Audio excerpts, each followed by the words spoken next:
So we've been on an amazing journey. I know I have.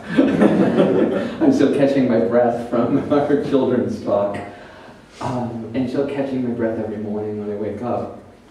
But also as a spiritual community, we have been so blessed. We've been on this amazing journey of discernment and transformation, right? I look around and I see so many new faces. I see so many familiar faces and how we've all merged together in this new community.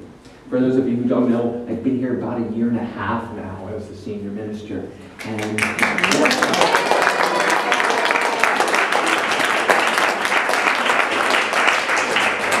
amazing how the time flies, and it's also just amazing to me how we are all shifting and growing and transforming together.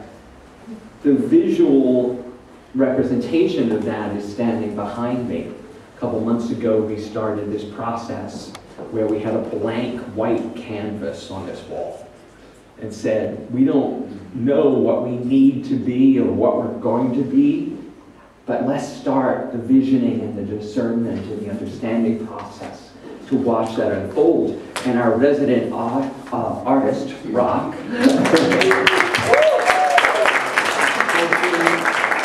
participating with us in all that visioning and all that discernment. And this 3D, what was one-dimensional, has emerged out of the canvas, and this 3D sculptural painting is taking hold here, right?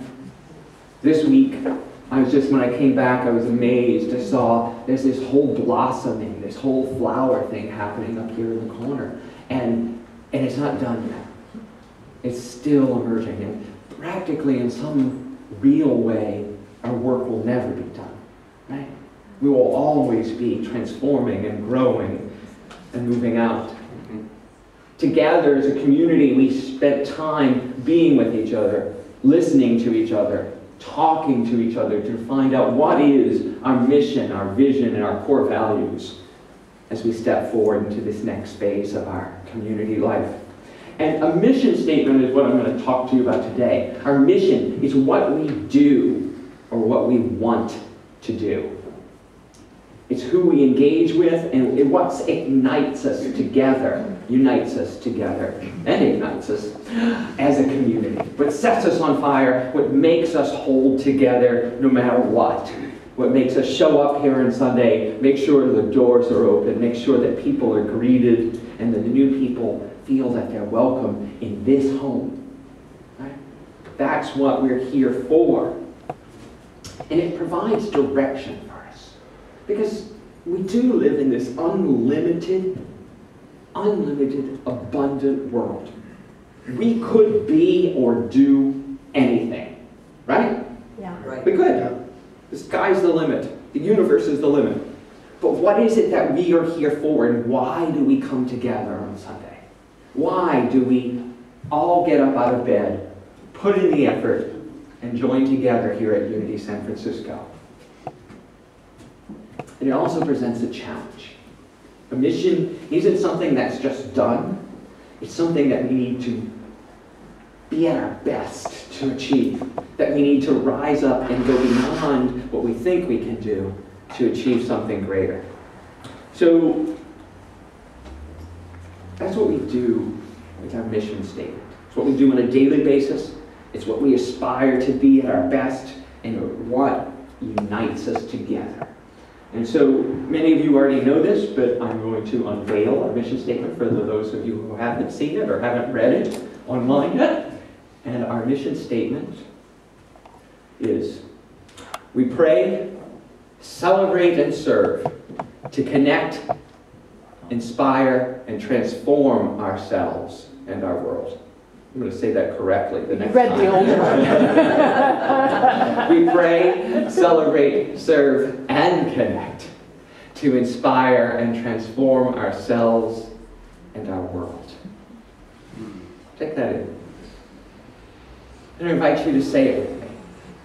We pray, celebrate, serve, and connect to inspire and transform ourselves first word in it, the first word is we. Right? It is a community statement. It is something that we do not do necessarily alone. Even when we are in solitude and doing the work alone, we are part of a larger community. And that even in those moments when we don't see each other or aren't in contact with each other, we are part of this mission. Whether you're here visiting for the first time and you're going back home, you will still be part of this mission statement because it has been shared with you. We, together, pray. First thing on the statement is we pray, because unity is founded on the power of prayer. But in this time and in this season, I want to talk to us about it in a slightly different way. For those of you who are here for the first week, we are doing a bold and radical experiment here. For Lent, we have given up God. For Lent, we have given up God. Our understanding of God, our preconceptions of God, our prejudices about God.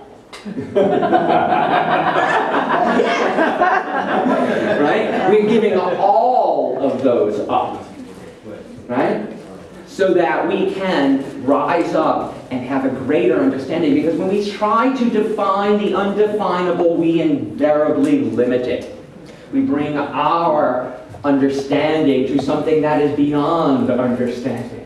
So for this 40-day period of Lent, we've been blessed to be able to release it.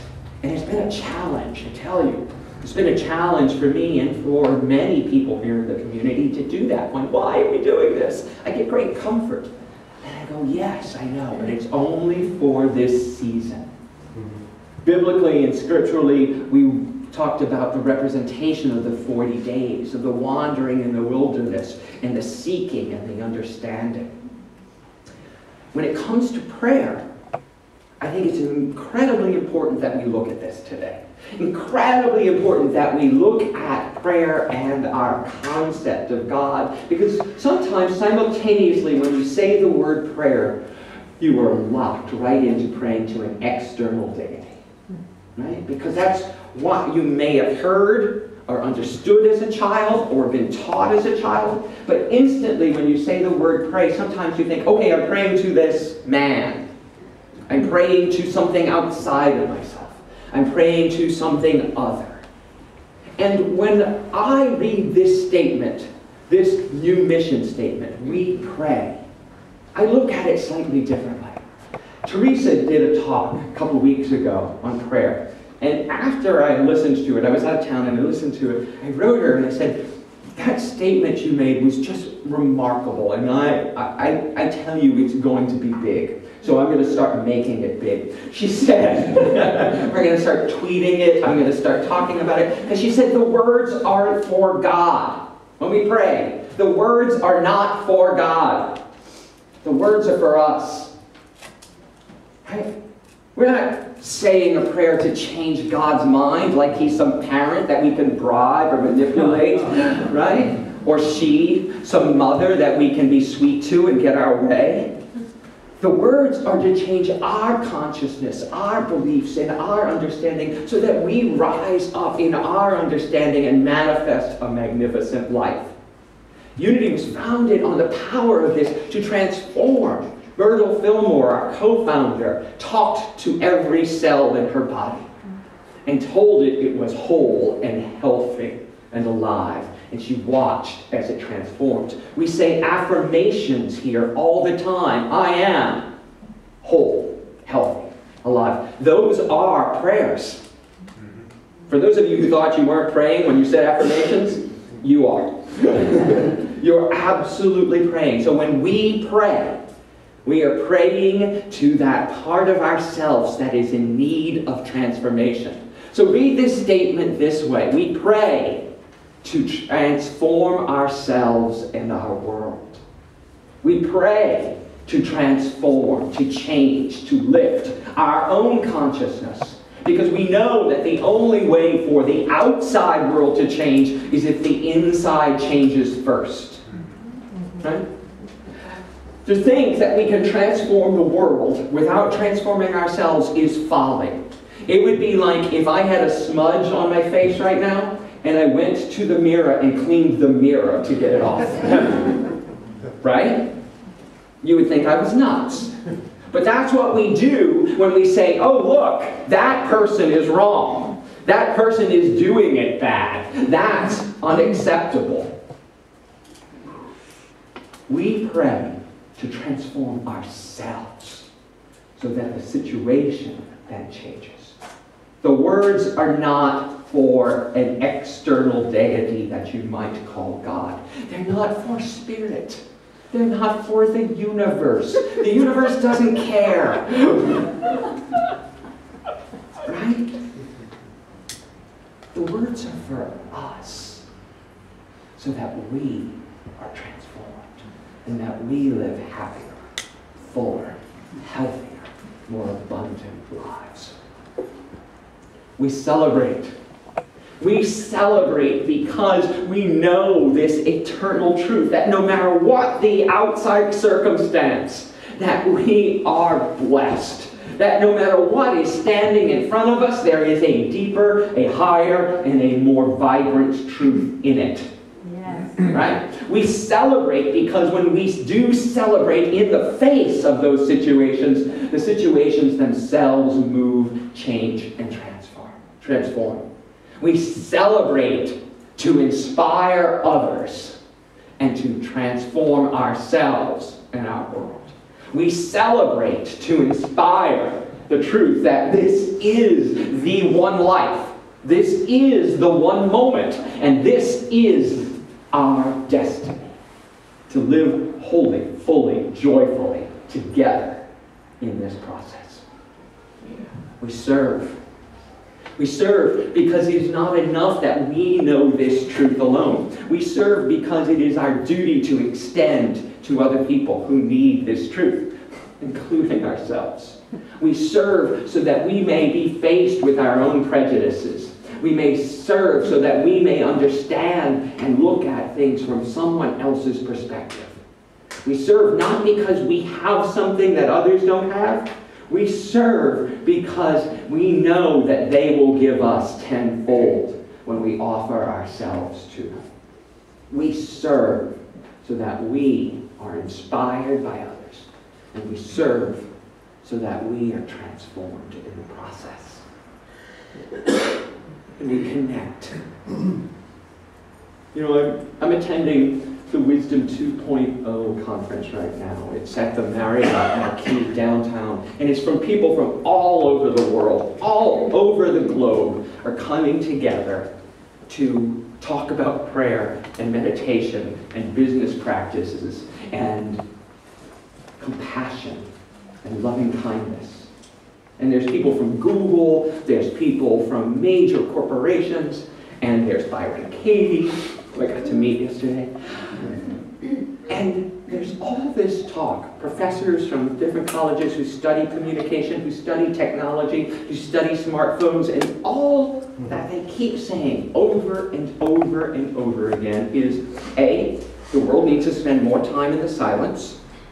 The world needs to spend more time in one-on-one communication. Face-to-face communication, even in the silence, even when there's nothing to say. To spend time together. It's part of our essential nature, and that process of doing that alone transforms the planet. It's what Unity has been teaching since 1890.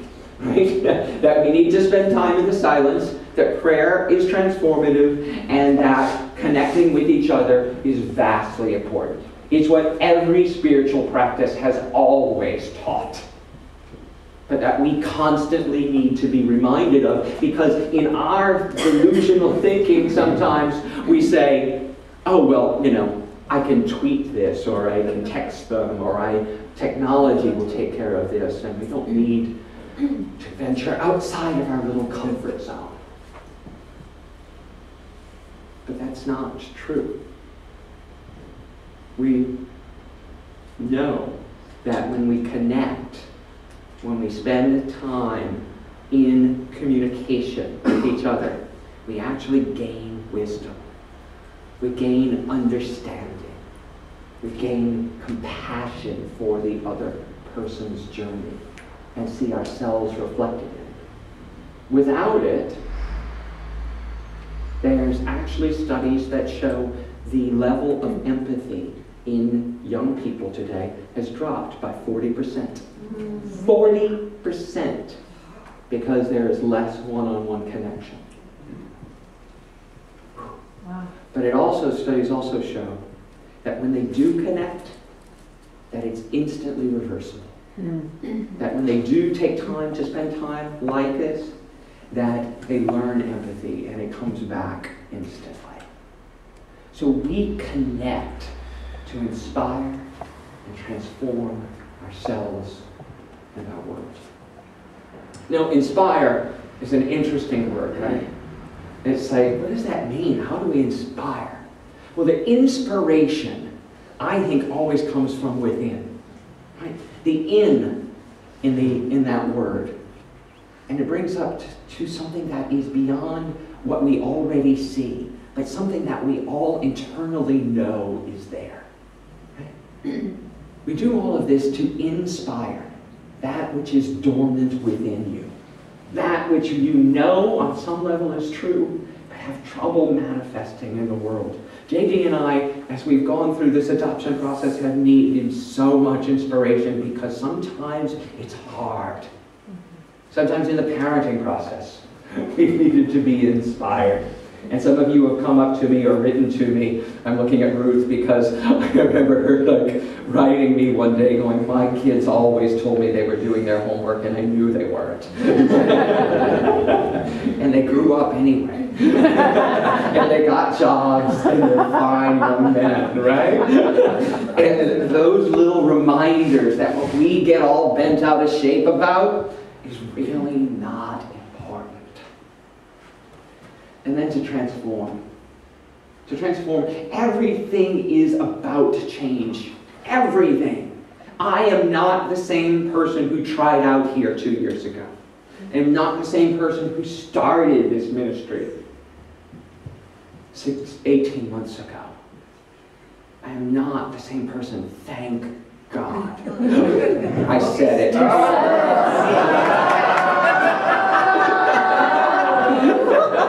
Thank me.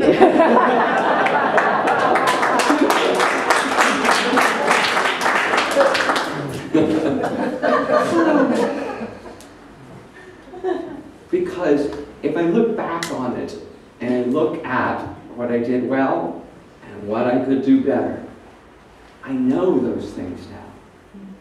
I'm not the same person who made those mistakes.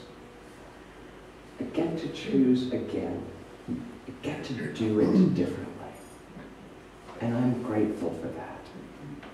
I have been transformed by being in connection, in community with each and every one of you.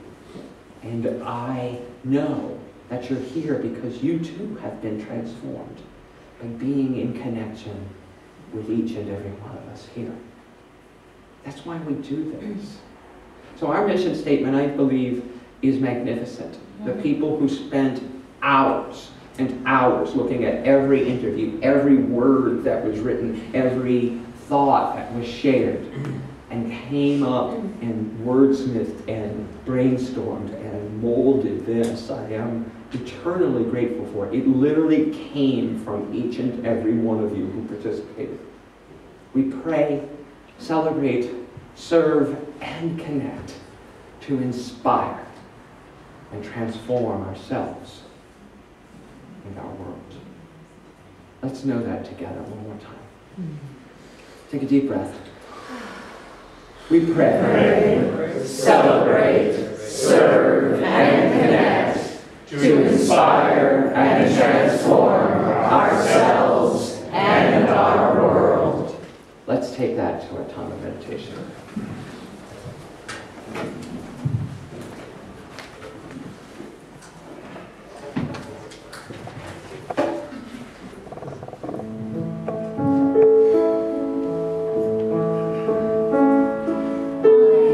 So blessed.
breath to support you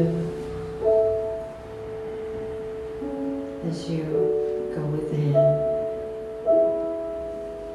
rising up to that one presence, right here, right now.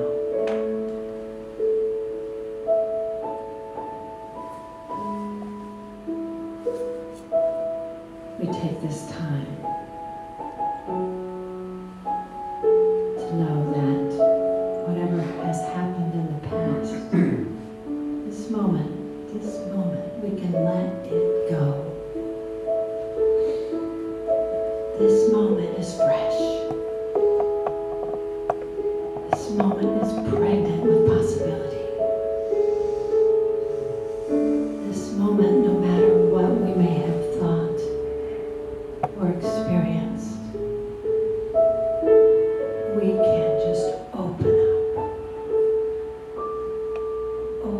up and just allow the beauty and the power of this presence within to transform